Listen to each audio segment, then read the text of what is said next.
an American man passed away. I think his name was Michael. He was originally one of the MP's occupying forces, who came to Japan when it was occupied by the US military. He was a very kind man, which was hard to believe for a former soldier. Michael's daily routine started with visiting the grave of his wife, who was buried in a nearby cemetery. I think her name was Hanako. Every morning, Michael would say a few words to her. "Good morning, Hanako," before going to work. Michael was apparently a teacher at a YMCA-affiliated foreign language school. Hanako and Michael met at a bar in Kyoto. Michael called out to Hanako, who was working there. Japan was very poor during the occupation, and it was not uncommon for women like Hanako to do business with US soldiers. Naturally, Michael was just looking to have fun. He had more than 10 Japanese women on his hands. Michael's usual tactic was to use marriage as bait. The term war bride was popular at the time, so Michael was probably not the only one to use this tactic.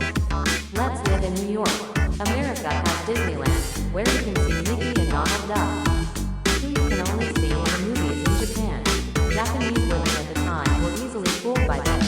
Maybe they thought he was rich, but more than anything, Michael looked just like John Ford, the star of Western movies, which were very popular in Japan at the time.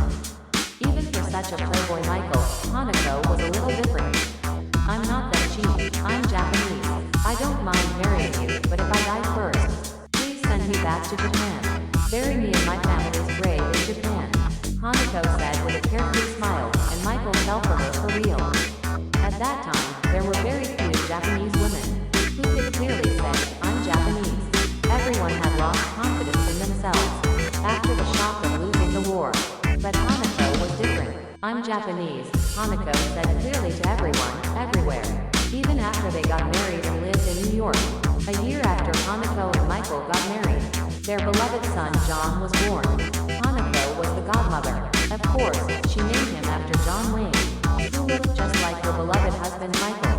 John was 15 years old when this happened, so it was 16 years after they got married. Hanako suddenly fell ill and collapsed. "Hanako, Mommy," despite Michael and John's desperate pleas, Hanako passed away peacefully in her sleep.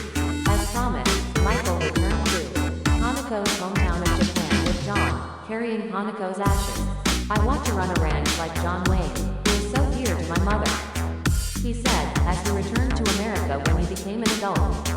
Michael was left alone. A few years before his death, Michael became a naturalized Japanese citizen. 20 years ago, when Michael collapsed, John, who had become a rancher in California, rushed over with his wife and Michael's grandchildren. "Dad, we have 300 cows, and the ranch is surrounded by cornfields. I did it all. Come and see it, Dad." As John and his family looked on, Michael quietly closed his eyes. His last words were, "I'm Japanese," in perfect Japanese.